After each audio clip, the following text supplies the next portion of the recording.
The massive Keth dreadnought filled their entire view screen. The alien ship was so enormous that the steadfast Dawn looked like a tiny insect, flying next to a giant building. Weapon turrets the size of office buildings tracked across the dreadnought's hull, and energy shields shimmered around it like a protective bubble. "We're close enough," Deho announced. "Bora, give it everything we have." "Already doing it, Captain," came the reply from the engine room.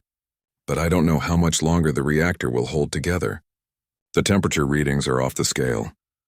For several tense minutes, nothing seemed to happen. The dreadnought continued firing its massive weapons at the retreating Federation ships, destroying cruisers and battleships with single shots. Its shields remained strong and all its systems appeared to be working normally. Then slowly things began to change. One of the dreadnought's main weapon batteries suddenly went quiet. The huge turret stopped moving and its energy buildup faded away. A few seconds later, another weapon system failed. Then another. "It's working," Somin whispered. "Look at all those weapon systems shutting down." The effect was spreading across the massive ship like a wave.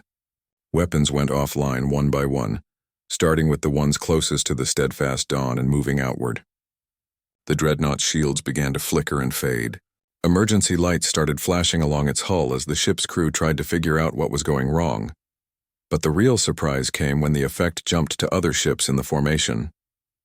The Keth had positioned their vessels close together for mutual protection, but now that closeness worked against them. The reactor frequency from the steadfast Dawn was spreading from ship to ship like an infection. A cruiser near the dreadnought suddenly lost all power and began drifting. Another ship's engines exploded in a chain reaction that lit up space like a small star. A destroyer tried to retreat, but its navigation systems failed, sending it spinning helplessly into an asteroid. "Captain," Hyunwoo said with amazement, "the entire Keth formation is falling apart." It was true. What had started as a perfectly organized battle fleet was turning into chaos. Ships were losing power, crashing into each other or simply exploding as their systems overloaded. The few vessels that still had working engines were trying to escape, but many of them were too damaged to move. "Somin, are you getting anything from the Federation ships?" Deho asked. "Yes, Captain. They're asking what's happening to the Keth fleet. I don't think they can believe what they're seeing." Through the static and interference, they could hear Federation commanders talking to each other in confused voices. Some were reporting that Keth ships were surrendering. Others were saying that entire squadrons of alien vessels had simply gone dark. The massive dreadnought was the last ship to fully succumb to the frequency effect. Its gigantic hull shuddered as system after system failed. The shields that had protected it from the most powerful Federation weapons flickered and died. Emergency pods began launching from the ship as the crew abandoned their vessel. "Captain," Bora's voice was urgent now, "I can't control the reactor anymore. It's going to shut down completely in the next few minutes." As if her words had summoned it, the reactor frequency suddenly stopped. The constant vibration that had been running through the ship's hull went quiet, and the emergency alarms in the engine room fell silent.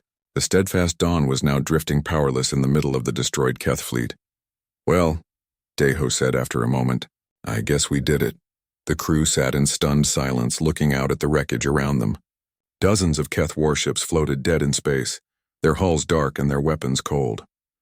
The mighty fleet that had been destroying Federation forces just minutes ago was now nothing but scrap metal and debris. "Captain," Somin said quietly, "I'm getting a transmission from Admiral Kozlov herself. Put her through." A woman's voice filled the bridge, speaking with the authority of someone who had spent decades commanding space fleets. "Unidentified cargo vessel, this is Admiral Vera Kozlov of the Federation fleet. Please identify yourself and explain what just happened here." Deho cleared his throat. "Admiral, this is Captain Deho Kim of the cargo ship Steadfast Dawn. We used our reactor frequency to disrupt the Keth quantum field generators." There was a long pause before the Admiral responded. "Captain Kim, are you telling me that a cargo ship just destroyed an entire Keth armada?" "Yes, Admiral. Our engineer Bora Lee discovered that our old reactor creates a frequency that interferes with their advanced technology. Stand by, Captain Kim. We're sending rescue ships to your location." 3 hours later, Deho found himself sitting in the conference room of the Federation flagship Prometheus, facing Admiral Kozlov and several other high-ranking officers. Bora was there too, explaining the technical details of what they had discovered. The frequency of 847.2 terahertz created by their overloaded fusion reactor disrupted the quantum field generators used in Keth technology, Bora was saying. It's actually quite simple once you understand the physics involved. One of the Federation scientists shook his head. Simple? We've been trying to find a way to counter Keth technology for years. How did you figure this out? I didn't mean to figure it out, Bora admitted. Our reactor was failing and I was just trying to understand what was happening to it. The discovery was completely accidental. Admiral Kozlov leaned forward. Accidental or not, you've just given us the key to winning this war. Captain Kim, your actions today saved not just Earth but probably every world in the Federation. We were just trying to do our job, Admiral, Daeho said. We had medical supplies to deliver. The Admiral smiled. I think Haven's Rest can wait a little longer for their supplies. Right now we need to understand exactly how your reactor frequency works so we can build weapons based on this discovery. Over the following weeks, news of the battle spread throughout the galaxy. The story of how a small human cargo ship had destroyed an entire Keth armada became legend. Other species that had looked down on human technology began to see it in a new light. Sometimes the old ways really were the best ways. The Keth Empire, facing the prospect of fighting against an enemy that could neutralize their advanced technology, agreed to peace talks. The war that had threatened to destroy the Federation ended with a treaty that recognized the rights of all species to exist in peace. Daeho and his crew received new ship, a state-of-the-art vessel provided by the grateful Federation government. But as they prepared for their first mission aboard the new ship, Hyunwoo made an observation that would stay with them for years. You know, he said, that old reactor saved the galaxy. Maybe there's something to be said for keeping the old equipment around. Daeho nodded as he looked out at the stars. Sometimes being underestimated was the greatest advantage of all. Daeho made his way down to the engine room as quickly as possible. The narrow corridors of the steadfast dawn shook with each distant explosion from the battle outside. When he reached the engine room, he found Bora staring at a computer screen with a confused look on her face. What did you find? He asked. Bora pointed at the screen. Captain, this is really strange. I was running tests on our failing reactor to see how much time we have left. But I noticed something weird about the frequency it's producing. What kind of frequency? Our old reactor creates a specific vibration pattern when it's overloaded. I've never seen anything like it before. Look at these numbers. She showed him the display. The frequency is exactly 847.2 terahertz. That's a very unusual number. Daeho looked at the screen, but the technical details were beyond him. What does that mean? I'm not completely sure, but I think it might interfere with certain types of advanced technology. The Keth ships use something called quantum field generators to power their shields and weapons. If I'm right, our reactor frequency could disrupt those generators. Are you saying our broken reactor could damage Keth ships? Maybe, but only if we got really close to them, and we'd have to overload the reactor even more than it already is. That would be incredibly dangerous. Daeho thought about what she was saying. It sounded impossible. How could their old failing reactor hurt ships that were destroying the most advanced vessels in the Federation fleet? But Bora was the smartest engineer he knew, and she didn't make wild guesses. How close would we need to get? Really close. Maybe within a few hundred meters of their ships, and we'd have to stay there long enough for the frequency to build up and cause problems with their systems. How long is long enough? I don't know for sure. Maybe a few minutes, maybe longer. But Captain, if I'm wrong about this, we'd be flying straight into the middle of a Keth battle fleet with no protection. They would destroy us in seconds. Daeho walked back to the bridge, his mind racing. Bora's discovery might be the key to helping the Federation, or it might just be a way to get them all killed. Either way, he had to make a decision fast. The battle was still raging outside and Earth was running out of time. Hyunwoo, he said as he sat down in his captain's chair. Can you plot a course through the battle zone? The navigator looked shocked. Through it, Captain? Not around it? Through it. I need you to get us as close as possible to the Keth ships without getting us killed immediately. Captain, are you sure about this? Those ships have enough firepower to vaporize us before we even get close. I know, but Bora thinks our reactor might be able to hurt them if we can get close enough. It's a long shot, but it might be our only chance to help Earth. So Min turned around in her chair. Captain, what about the cargo? The medical supplies for Haven's Rest? Daeho had almost forgotten about their original mission. The colonists on Haven's Rest needed those medicines desperately. But if Earth fell to the Keth, those colonists would probably be next.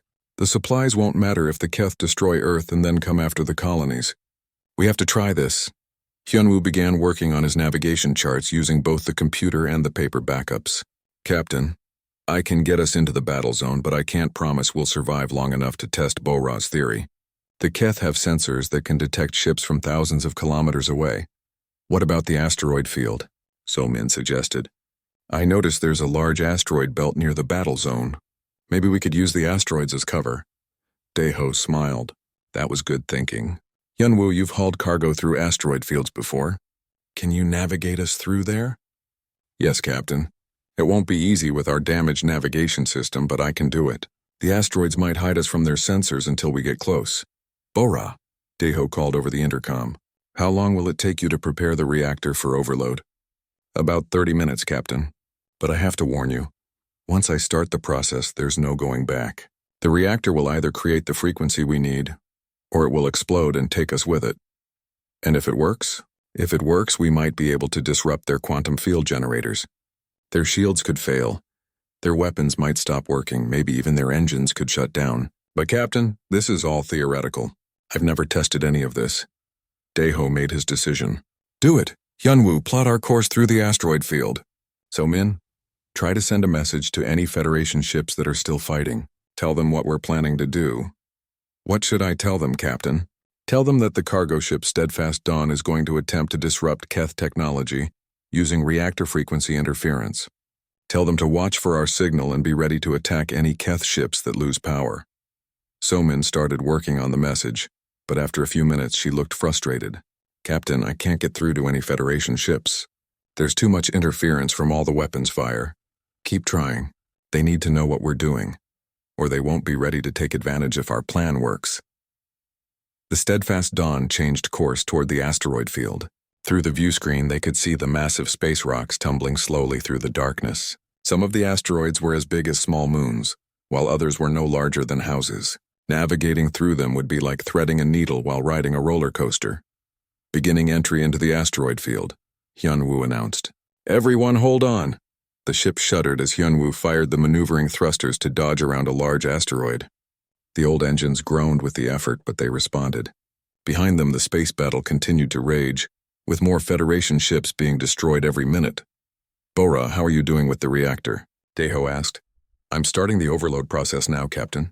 The frequency is beginning to build, but I'm seeing some warning signs that worry me. What kind of warning signs? The reactor is getting hotter than I expected. If the temperature gets too high, it could cause a catastrophic explosion instead of the frequency effect we want. Daeho gripped his chair as the ship shook from another course correction. They were committed now. There was no turning back. They would either save Earth or die trying. The Steadfast Dawn moved slowly through the asteroid field like a ghost ship. Hyunwoo had cut the engines to minimum power to avoid detection, and the ship drifted between the massive space rocks almost silently. The only sounds were the hum of life support systems and the increasingly loud groaning from the overloaded reactor. Captain? Bo-Ra's voice came through the intercom and she sounded worried. The reactor temperature is climbing faster than I expected. We're at 80% of maximum safe levels. How much time do we have? Daeho asked. Maybe 20 minutes before it becomes too dangerous to control. After that, it will either create the frequency effect we want, or it will explode. Through the view screen, they could see the Keth fleet ahead of them. The alien warships were arranged in a tight formation, their dark hulls bristling with weapons. The largest ships were in the center, surrounded by smaller vessels like wolves protecting their pack leaders. Flashes of weapons fire lit up the darkness as they continued to destroy the retreating Federation forces. There must be at least 50 ships in that formation, Hyunwoo whispered, and some of them are enormous. The biggest Keth dreadnought was over 4 kilometers long, with weapon ports running along its entire length. Smaller cruisers and destroyers moved around it like bodyguards, their sensors scanning space for any threats. To them, the approaching asteroid field probably looked completely harmless. So-min, any luck reaching the Federation ships? Daeho asked. Still trying, Captain, but the interference is getting worse. I think I got through to one ship, but I'm not sure they understood the message. A large asteroid drifted past their view screen, and behind it they could see a Keth destroyer only a few hundred meters away. The alien ship was sleek and deadly looking, with glowing blue lights running along its hull. It was close enough that they could see individual weapon turrets rotating as they tracked targets. "That ship hasn't noticed us," Hyunwoo said quietly. "Their sensors must think we're just another asteroid." "Good. That's exactly what we want." "Bora, how's the frequency building up?" "It's getting stronger, Captain. I can feel the vibrations through the hull now, but I'm not sure it's affecting anything yet." Daeho watched the Keth destroyer through the view screen. The alien ship showed no signs of problems. Its lights were steady, its weapons were active, and it was moving normally. Maybe Bora's theory was wrong. Maybe their old reactor couldn't hurt these advanced alien ships after all. Then something strange happened. One of the destroyer's weapon turrets stopped moving.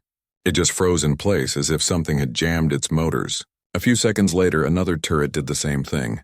"Captain," Bora's voice was excited now, "I think it's working. The frequency is reaching 847.2 terahertz, and it's holding steady."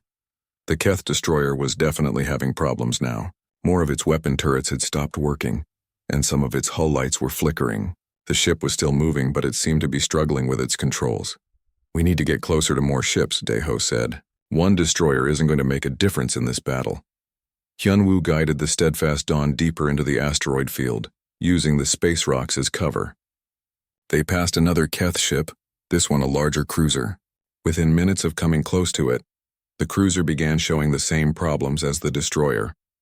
Its weapons stopped firing, its engines stuttered, and its lights began to flicker. "It's definitely working," Somin said with amazement.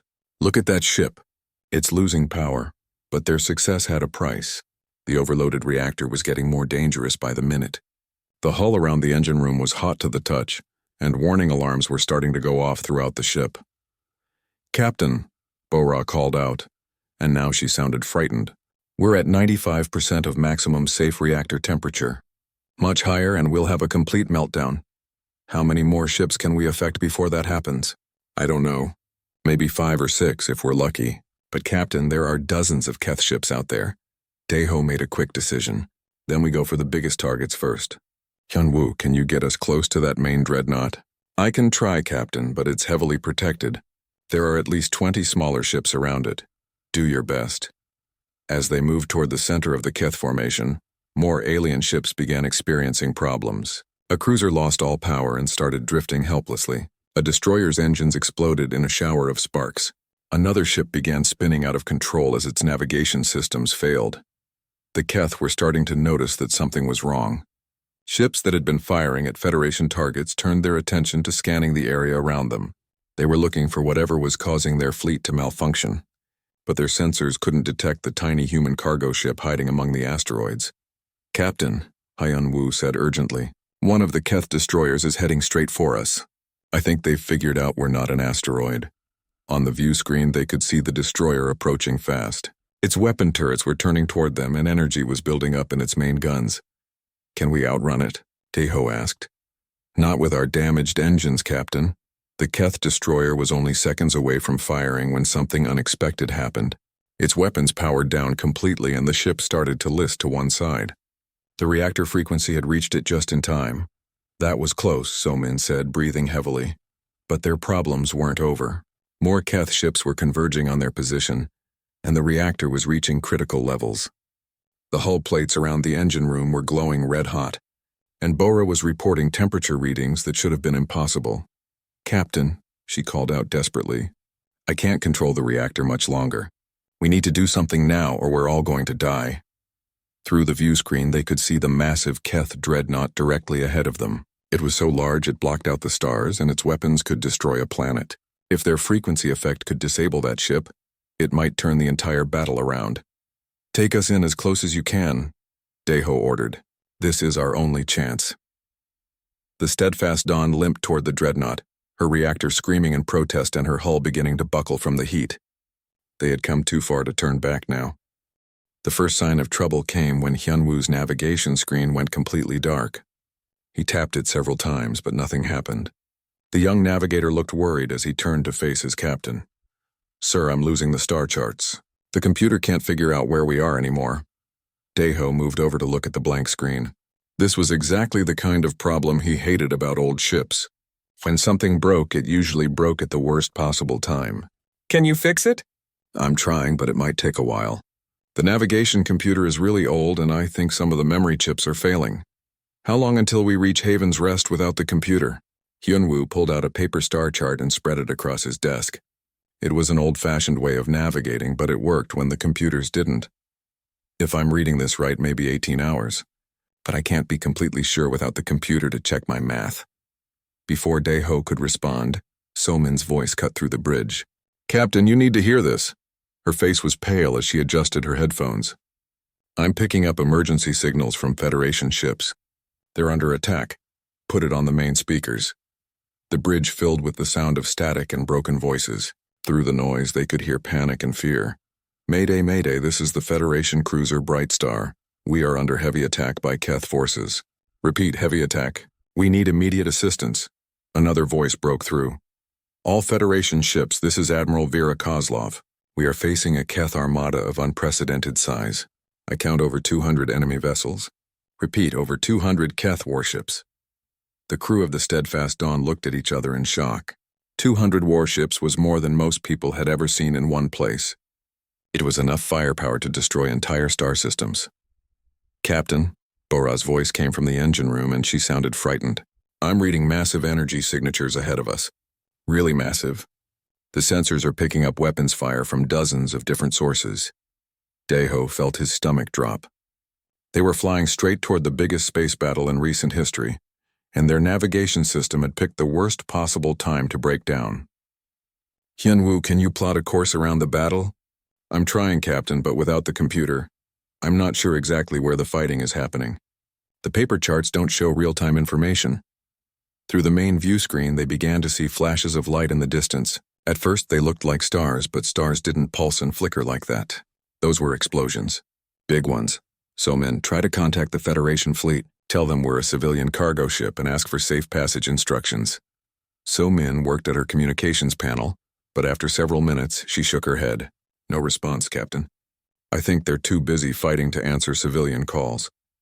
The flashes of light were getting brighter and more frequent. As they got closer, they could see the battle itself. It was like nothing any of them had ever seen before. Huge ships were firing weapons that lit up space like miniature suns. The Keth warships were dark and angular, like metal predators. The Federation ships were sleeker and more colorful, but they were clearly outnumbered. Look at the size of those Keth ships, Hyunwoo whispered. Some of them must be 5 kilometers long. Daeho had seen big ships before, but nothing like this. The largest Keth vessels were the size of small cities, bristling with weapons and surrounded by clouds of smaller fighters. They moved through space like a pack of wolves, coordinating their attacks with deadly precision. The Federation ships were fighting bravely, but they were losing. As the crew of the Steadfast Dawn watched, a beautiful Altarian cruiser exploded in a ball of blue fire. A Centauri battleship tried to ram one of the Keth dreadnoughts, but the enemy ship's shields absorbed the impact and then destroyed the battleship with a single shot.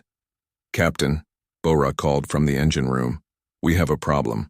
The number 2 reactor is making that noise again, but it's much worse now. I think it's going to shut down completely. How long do we have? Maybe an hour, maybe less.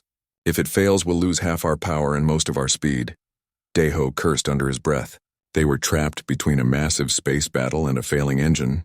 If they tried to go around the battle, they might not have enough power to reach safety. If they tried to go through it, they would almost certainly be destroyed. So men, keep monitoring the military channels. I want to know everything that's happening out there. Yes, Captain. So Min adjusted her equipment and listened carefully. After a few minutes, her face went white. Captain, I'm hearing something terrible. The Federation fleet isn't trying to win this battle. They're trying to retreat. What do you mean?